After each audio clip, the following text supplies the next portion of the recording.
I don't drive Highway 65 anymore. As I drove down 65, my eyes began to wander to my gas gauge. Damn.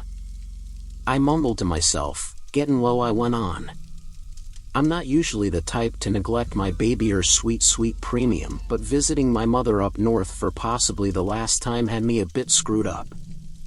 I chugged along, keeping an eye on the gauge, until I saw a worn-down Exxon station. I pulled into the Frankie dilapidated place, worrying that it was abandoned, but the lights were on and I could see an open sign hung on the filthy window. I parked by a pump and cautiously stepped inside. It was certainly nicer on the inside. Most of the shelves were empty and it didn't exactly smell like Chanel No. 5, but it wasn't abandoned by any means. "Good evening, sir."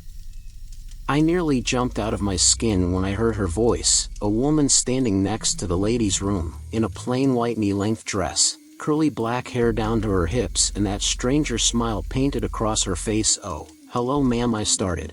I glanced over to the unmanned checkout counter. "Do you work here?"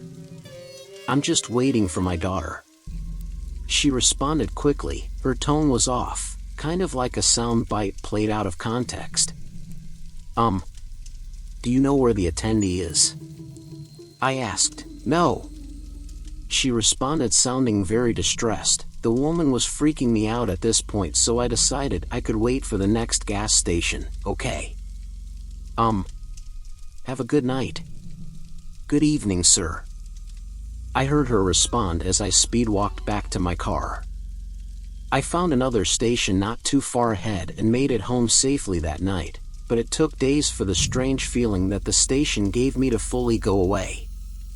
2 months later, I was going down 65, again on the way back from burying my mother, and saw the singular illuminated X of the Exxon steadily getting closer. I wasn't hurting for gas, but some strange curiosity got the better of me.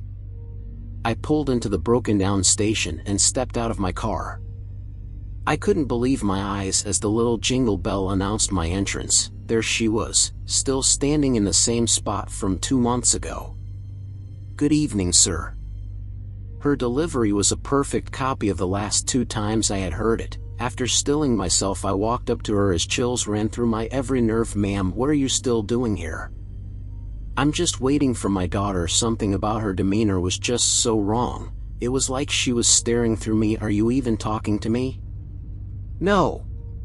The distress in her voice made me flinch. I reached out and touched her arm. It was cold as ice and she didn't react. I looked past her at the bathroom door. "No." I stepped past her as she continued to stare at a fixed point across the room. "No. No." I grabbed the door handle and turned it with some effort and a rusty click. "No. No. No. No. No." As the door creaked open, she fell silent, and I could hear my heart beat hard in my ears. The sight was horrible. The whole bathroom caked in dried old blood and possibly more. The smell made me feel violently ill. As I retched and gagged, I saw that the stall farthest from the door hung open, almost inviting me to come look inside. I fought the morbid curiosity and stumbled backwards, slamming the door behind me, and I found myself not beside the woman I expected, but in a similarly gruesome scene in a dark abandoned gas station. I don't drive Highway 65 anymore.